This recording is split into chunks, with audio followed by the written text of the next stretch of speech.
Hi hello welcome to Big TV. నేను మీ గౌతమి. ఈరోజు మనతో పాటు సోషల్ యాక్టివిస్ట్ కృష్ణకుమారి గారు ఉన్నారు. ఆవిడతో మాట్లాడదాం.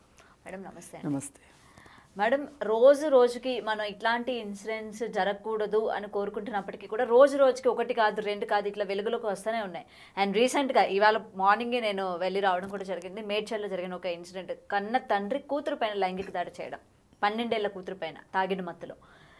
అసలు ఏం జరుగుతోంది మేడం? ఎందుకని వరుసగా ఇటువంటి చిన్నపిల్లల మీదనే అఘాయిత్యాలు ఎందుకని విపరీతంగా పెరిగిపోతున్నాయి?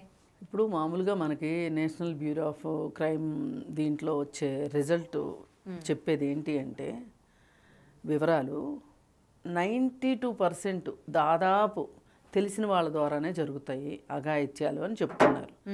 దానికి తగ్గట్టే ఇప్పుడు మనం చుట్టూ చూస్తున్నాయన్నీ మనం చూస్తున్నాం. ఎవరో హఠాత్తుగా ఒక అగంతకుడు వచ్చేసేసి ఈ పాపని ఏదో మాయాలోకంలో రాక్షసుడు ఎత్తుకెళ్ళినట్టు జరగట్లేదు. మన ఇంట్లో వాళ్ళు, మనకు తెలిసిన వాళ్ళు, మన రోడ్లో వాళ్ళు, స్కూలుకు పంపిస్తే టీచర్లు, ఇంట్లో ఉంటే తండ్రులు, రోడ్డు మీదకి వెళ్తే అక్కతాయి కుర్రాళ్ళు, 13-14 ఏళ్ల పిల్లలు, వీళ్ళే కదా చేస్తున్నారు. ఇప్పుడు మీరు రిపోర్టింగ్ చేశానన్నదా అన్నిట్లోనూ వచ్చింది ఫైనల్గా ఇదే కదా. మరి వీళ్ళకి ధైర్యం ఎక్కడి నుంచి వస్తుంది? ఎందుకు చేస్తున్నారు అంటే, కొంతమంది తాగిన మత్తులో చేస్తే, ఇంకొంతమంది గంజాయి మత్తులో చేస్తే, ఇంకొంతమంది సెల్ ఫోన్ చేశాము అని చెప్తున్నారు. ఏది చూసి చేసినా, మద్యం తాగి చేసినా, గంజాయి తీసుకుని చేసినా నేరమే. దీన్ని కాదనడానికి లేదు. ఇప్పుడు తాగిపోతాడు కదా అని మేడ నుంచి దూకాలిగా. మరి అంత తెలియనితనం అయితే ఏముండదు. ఆ క్షణానికి నా కూతురు ఎవరికి చెప్పదు, నా కూతురు అయితేనే ఎవరికి చెప్పదు. అదే పక్కింటి అమ్మాయి అయితే ఊరుకుంటుందా? ఊరుకోదు కదా. అందుకోసం అని చెప్పి ఆ ధీమాతో చేస్తారు వీళ్ళు. వావి వరుసలు కూడా ఉండవు. అంటే ఇక్కడ ఇంకొకటి కూడా పనిచేస్తుంది.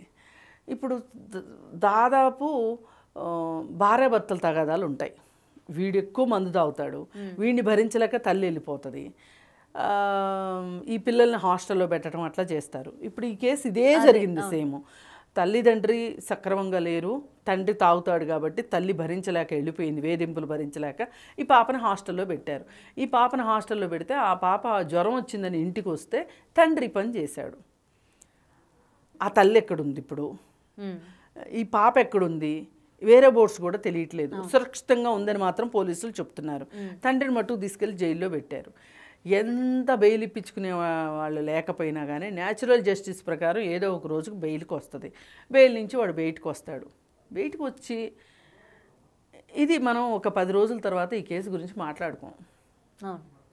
అలాగే 10 రోజుల క్రితం కేసుల గురించి ఈరోజు మాట్లాడుకోవట్లా. ఇది ఇలా చరణంగా జరుగుతూనే ఉంది. మరి ఇప్పుడు మద్యపానము అంటే ప్రభుత్వానికి సంబంధించింది. అది ప్రభుత్వమే మందు అమ్ముతుంది. గంజాయి అంటే ప్రభుత్వమే గంజాయి సరఫరాని అరికట్టలేకపోతుంది. అంటే ప్రభుత్వం తీసుకొచ్చి ఇస్తుందని చెప్పట్లా నేను, మందు ఇచ్చినట్టు, మందు అమ్మినట్టు గంజాయి అమ్ముతుందని అనట్లా. కానీ ఆ గంజాయి ఎక్కడెక్కడ దొరుకుతుంది అనే దాని మీద వాళ్ళకు ఒక పోలీసులకు అవగాహన లేకపోతే ఎట్లా కుదురుతుంది? అవగాహన అయితే ఉండాలి కదా, గంజాయిని అరికట్టాలి కదా. ఇకపోతే సెల్ ఫోన్లు. ఈ 13-14 ఏళ్ల మైనర్ బాలుర్ల దగ్గర ఈ స్మార్ట్ ఫోన్లు ఉంటున్నాయి ఇవాళ. ఆ స్మార్ట్ ఫోన్లతోటి వాళ్ళు పోర్ను చూస్తున్నారు, వెబ్ సిరీస్ డౌన్లోడ్ చేసుకుని చూస్తున్నారు. ఇప్పుడు వాడికి చదువు వచ్చా, చదువు రాదా, వాడికి డబ్బులు ఉన్నాయా, డబ్బులు లేవా, ఇవేమీ ప్రశ్న కాదు. ఇక్కడ వాడి చేతిలో సెల్ ఫోన్ ఉంటుంది. తల్లిదండ్రులను పీడించి చంపి లాగి పీకి ఫోన్లు కొనిపించుకుంటున్నారు. ఆ తల్లిదండ్రులు కూడా వీళ్ళ బాధపడలేక ఫోన్లు ఇస్తున్నారు. అసలు వీళ్ళు ఫోన్లు పట్టుకొని జులాయిల్లాగా రోడ్ల మీద 13-14 ఏళ్ల పిల్లలు ఎందుకు తిరుగుతున్నారు అంటే, ఇక్కడ మళ్ళీ ప్రభుత్వ వైఫల్యమే. అసలు 13 ఏళ్ల పిల్లోడు ఉంటే స్కూల్లో ఉండాలి. ఇందులో తల్లిదండ్రులు తప్పులేదంటారా? మరి తల్లిదండ్రులు ఏం చేయగలుగుతారు చెప్పండి? వాళ్ళ తిండి కోసమే సంపాదించుకుంటారా? ఇప్పుడు మనం మాట్లాడుకునే ఇవన్నీ పేదరికంలో ఉన్నవే, పేదరికంలో అనుకున్నారు కుర్రాళ్ళే. ఇప్పుడు మనం పేదరికంలో ఉన్న వాళ్ళ గురించి ఇలా మాట్లాడుకుంటున్నాము. తల్లిదండ్రులు తప్పు లేదా అంటే, ఒక ఐఏఎస్ ఆఫీసర్ కొడుకు గంజాయి తీసుకుంటున్నాడు అని చెప్పి ఆ హనుమంతు అనేవాడు నికృష్టంగా వాడు చేసిన వీడియోలకి వాడిని తీసుకెళ్ళి జైల్లో వేస్తే, ఇప్పుడు వాడికి టెస్టులు చేస్తే వాడు గంజాయి తీసుకుంటాడని కూడా తేలింది. మరి చదువుకున్న కలెక్టర్ పిల్లలు ఇలాగే చేసి రిక్షా దొక్కుని తాగుబోతైన తండ్రి కొడుకులు అలాగే చేస్తూ ఉంటే ఎవరు తప్పు అనుకోవాలి ఇక్కడ? అదే ఇప్పుడు 13 ఏళ్ళు 14 ఏళ్ల పిల్లలు జులాయిలుగా ఎందుకు మారారు అంటే ఎంతో కొంత మనం తల్లిదండ్రులను లేకపోతే ప్రభుత్వాన్ని నిందించగలుగుతాం. 30 ఏళ్ళోడు గంజాయి తీసుకుంటూ ఇష్టం వచ్చినట్టు వీడియోలు చేసుకుంటా ఆ వెకిలి వేషాలు వేసుకుంటా వాళ్ళ వికృత రూపం అంతా చూపిస్తూ ఉంటే ఎక్కడి నుంచి వచ్చింది ఈ సంస్కృతి? దీని గురించి అయితే ఆలోచించాల్సిందే కదా. అంటే వీళ్ళు విచక్షణ జ్ఞానాన్ని కోల్పోయి నేను చేసే ఈ పని వల్ల రేపు నాకు ఏ శిక్ష పడబోతుంది, నేను ఎవరి ముందైనా నుంచొని సమాధానం చెప్పాల్సి వస్తానా అనే ఒక ఆలోచన ఉంటే గనక మనిషి చేయలేడు తప్పులు చేయాలి అంటే. ఆ దశలన్నీ వాళ్ళు దాటిపోయారు. మమ్మల్ని ఎవరు క్వశ్చన్ చేసేది, మమ్మల్ని ఎవరు అడిగేది, మేము ఎందుకు సమాధానం చెప్పాలి, మా జీవితం మా ఇష్టం అనేదాకా వెళ్ళిపోయిన తర్వాత తెలియక 13 ఏళ్ళోళ్ళు వెళ్తే తెలిసి 30 ఏళ్ళోళ్ళు వెళ్తే వీళ్ళందరూ కలిసి నేరస్తులుగా మారి అమాయకమైన ఆడపిల్లల మీద పడుతూ ఉంటే ఇంకా రక్షణ ఎవరు ఇవ్వాలి? దీని మీద ఒక సమగ్రమైన చర్యలు ఉండాలి. ఎవరికి వాళ్ళు మేము ఎంతవరకు చేయగలమండి, మేము ఇప్పుడు మీరు పోలీస్ స్టేషన్కి వెళ్ళానని చెప్తున్నారు, చాలా బాధపడతా చెప్పారు పోలీసుల వైఖరి గురించి.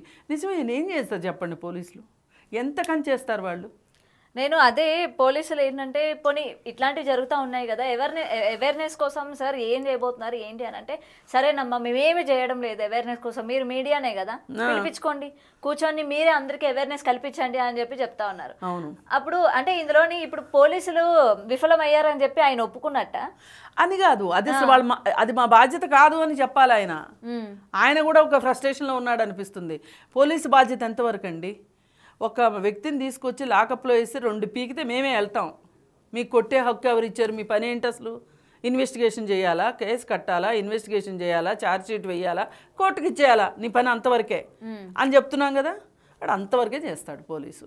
అంతకు మించి మనం ఎట్లా ఊహిస్తాం పోలీస్ దగ్గర నుంచి? ఇది అవేర్నెస్ ప్రోగ్రామ్స్ జరిపించాల్సింది కలెక్టర్లు జరిపించాలి, లేకపోతే women and child welfare department వాళ్ళు కల్పించాలి, లేకపోతే సోషల్ యాక్టివిస్టులు కల్పించాలి, లేదంటే స్కూళ్ళు వాళ్ళు చేయాలి. ఇట్లాంటి వాళ్ళు చేయాల్సిన పనిని పోలీసులు ఎంతవరకు చేస్తారు? అందుకని కాకపోతే వెళ్ళినప్పుడు పోలీసు చేయాల్సింది ఏంటంటే, వాళ్ళు ఎన్ని కష్టాల్లో ఉన్నామండి, ఎన్ని బాధల్లో ఉన్నామండి, మనం వెళ్ళినప్పుడు మనకి సరైన వాళ్ళ దగ్గర ఉన్న సమాచారాన్ని మనకు షేర్ చేయాల్సిందే. మీరు ఒక మీడియా పర్సన్గా మీరు వెళ్ళారు, మీరు వెళ్ళి చెప్పబట్టే కదా. ఇప్పుడు పోయినసారి ఎల్బీ నగర్ అమ్మాయి కేసు విషయము, ఆ అమ్మాయి హాస్పిటల్కి కూడా వెళ్ళలేదు అని చెప్పి మీరు రిపోర్ట్ చేశారు. మీరు రిపోర్ట్ చేస్తే మేము మా జేఏసీలో మాట్లాడుకుని ఆ విషయము మేము వెంటనే మా జేఏసీ వాళ్ళు వెళ్ళి మెంబర్స్ వెళ్ళి వాళ్ళ ఇంటికి వెళ్ళి వాళ్ళతో మాట్లాడి ఆ అమ్మాయిని, ఆ పాపని కామినేని హాస్పిటల్లో జాయిన్ చేసి ఆ పాప హెల్త్ సెట్ చేయిస్తున్నారు. అలాగే వాళ్ళ ఇంట్లో వాళ్ళకి రేషన్ ఇచ్చారు, కొంచెం వాడుకోవడానికి డబ్బులు ఇచ్చారు. వాళ్ళు ఏం చెయ్యాలి అనేది ఒక దిశానిర్దేశం చేశారు. ఇది మీరు చేసిన రిపోర్టింగ్ వల్లే కదా. మేము చేసేవాళ్ళం ఉండొచ్చు, కానీ రిపోర్టింగ్ కూడా చాలా అవసరం కదా. మరి అలా మీరు రిపోర్టింగ్ చేయాలి అంటే మీకు ఒక ఇన్ఫర్మేషన్ ఎవరు ఇవ్వాలి? పోలీసులు ఇవ్వాలి. పోలీసులు ఇవ్వలేదు, అదేమంటే మా వల్ల కాదు అని చెప్పి చేతులు ఎత్తారు. యాక్చువల్లీ వాళ్ళు అనేది ఏంటంటే ఇది చాలా సెన్సిటివ్ మ్యాటర్, దీన్ని మేము బయట పెట్టాలనుకోవడం లేదు అని అంటున్నారు. మరి ఇంతకన్నా సెన్సిటివ్ మ్యాటర్స్ ఇంకా జరుగుతూ ఉన్నాయి కదా, బయట పెట్టను. అది నేను బయట పెట్టను అంటే కుదరదు. ఇంకా వాళ్ళు ఏంటంటే నువ్వేం చేసావు అని ఎక్కడ మాట్లాడతారో అని చెప్పి వాళ్ళు ముందే కాడి కింద పడేశారు. కానీ ఇప్పుడు అసలు ఆ పాప ఎక్కడుంది? ఆ పాపను సిడబ్ల్యూసీ వాళ్ళు, చైల్డ్ వెల్ఫేర్ కమిటీ వాళ్ళు తీసుకున్నారా లేదా? ఆ పాప ఆరోగ్యం ఎట్లా ఉంది? ఎక్కడన్నా టెస్టులు చేయించారా? ఆ వివరాలన్నీ కావాలి మనకు తెలియాలి. తెలిస్తే అవసరమైతే ఇప్పుడు ప్రభుత్వం వెళ్ళలేని చోటకి యాక్టివిస్టులు వెళ్ళగలుగుతారు. ప్రభుత్వం ఇది మాకు సంబంధం లేదని వదిలేసిన వాటిని మేము పట్టుకుని పోరాడుతున్నాం. మాకైతే ఇన్ఫర్మేషన్ అయితే ఉండాలి కదా. ఇప్పుడు మీరు వెళ్తే ఇవ్వరు, మేము వెళ్తే ఇవ్వరు. ఈ పోలీసులు ఈ బాధ్యతారాహిత్యం. ఇప్పుడు ఈ జరిగే వాటన్నిటికీ పోలీసులే కారణమని మనం అనలేకపోతున్నాం. కానీ గంజాయి ఎక్కడ దొరుకుతుందో ఆ పాకెట్స్ని అరెస్ట్ చేయాల్సిన అవసరం అయితే ఉంది కదా, కట్టడి చేయాల్సిన అవసరం అయితే పోలీసులకు ఉంది కదా. నేను ఇందులో ఒకటి చెప్పాలనుకున్నా. రీసెంట్గా ఒక ట్రాన్స్జెండర్ని హత్య చేశారు కదా. అవును గంజాయి మత్తులో చేశారని. అండ్ ఆ యొక్క ఏరియాకి నేను వెళ్తే అక్కడ ఉన్న వాళ్ళందరికీ తెలుసు, ఇక్కడ ఉన్న వాళ్ళందరూ, అక్కడ ఉన్న జనం అందరూ గంజాయి తీసుకుంటారని చుట్టుపక్కల ఉన్న వాళ్ళందరికీ తెలుసు. అది పోలీసుల వరకు తెలీదా? ఎందుకు పోలీసులకే ఫస్ట్ తెలుసు ఫతేనగర్ ఏరియా గంజాయికి పెట్టింది పేరు. ధూల్పేట ఎట్లాగో అమీర్పేటకి చాలా దగ్గరలో ఉంటది, 3 కిలోమీటర్ల డిస్టెన్స్ లో ఉంటది. ఆ ఫతేనగర్ బస్తీ పిట్టలు కూడా ఏదో ఉంది అక్కడ. అక్కడ ఉన్న వాళ్ళందరూ చేసేది అదే. మరి వాళ్ళ మీద కేసులు పెట్టండి మీరు, మీ వాటాలు మీకు వస్తున్నాయి. మేము ఆ మాట ధైర్యంగా చెప్తాము. అందుకని మేమేం చేయగలము మేమేమి చేయలేము అనటం కంటే కూడా ఏ వ్యక్తి అయినా సరే ఏం చేయగలరో అది చెయ్యండి. బాధ్యత గల పౌరులుగా ఉంటే ఎంతో కొంత న్యాయం జరుగుతుంది. ఇప్పుడు మాకేంటి పని? ఇప్పుడు ఆ అమ్మాయి ఎల్బీ నగర్లో ఆ పాప ఉంది, మీరు రిపోర్ట్ చేశారు, మా వాళ్ళు వెళ్ళారు, ఎవరికి చేయగలిగినంత ధన సహాయం చేశారు, రేషన్ ఇచ్చారు ఒకళ్ళు, ఆ పాపను తీసుకెళ్ళి హాస్పిటల్కు, ఆ తల్లిదండ్రులకు ఒక అవేర్నెస్ ఇచ్చారు, మీరు ఇట్లా ఉంటే కాదు అని చెప్పి. ఇప్పుడు ఆ అమ్మాయి ఉపాధికి కూడా ఏమన్నా సహాయం చేయగలమని ఆలోచిస్తున్నారు మా వాళ్ళు. అట్లా ఇప్పుడు ఈ కేసు కూడా ఇప్పుడు అమ్మాయి ఎక్కడుందో తెలియాలి. సిడబ్ల్యూసి వాళ్ళు హ్యాండ్ ఓవర్ చేసుకున్నారా లేదా, ఆ అమ్మాయికి వైద్య పరీక్షలు జరిగినాయా లేదా. ఇప్పుడు ఆ తండ్రిని అరెస్ట్ చేసేసి మేము అరెస్ట్ చేసేసాము, రిమాండ్కి పంపించేసామని చెప్పి చేతులు దులుపుకున్నంత మాత్రాన అవ్వదు కదా. అదే అందుకని ఇవన్నీ మాట్లాడాల్సిన విషయాలు, ప్రభుత్వం కూడా ఆలోచించాలి. నిన్ననే అనుకుంటా మొన్న మహిళా కమిషన్ చైర్పర్సన్ వచ్చారు, మరి ఆవిడ ఏం చెప్తారో చూడాలి. ఓ పక్కన